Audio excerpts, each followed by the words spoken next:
Google Wi-Fi router setup. Step 1.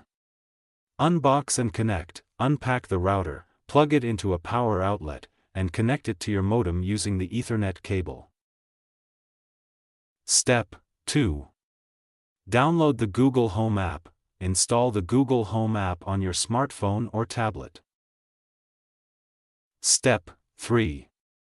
Sign in to Google account. Open the app and log in with your Google account.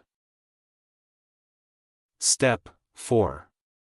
Add a device. Tap the button in the app, select Setup Device, and choose New Devices. Step 5.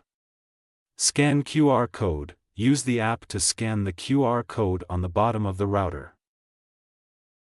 Step 6. Name your network. Enter a name for your Wi-Fi network. Step 7. Set a password. Create a strong password for your Wi-Fi network. Step 8. Position additional points. If applicable, place additional Google Wi-Fi points in optimal locations and connect them via the app. Step 9. Test connection. Use the app to test the Wi-Fi connection quality.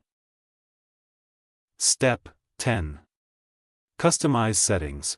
Configure advanced features like parental controls or device prioritization.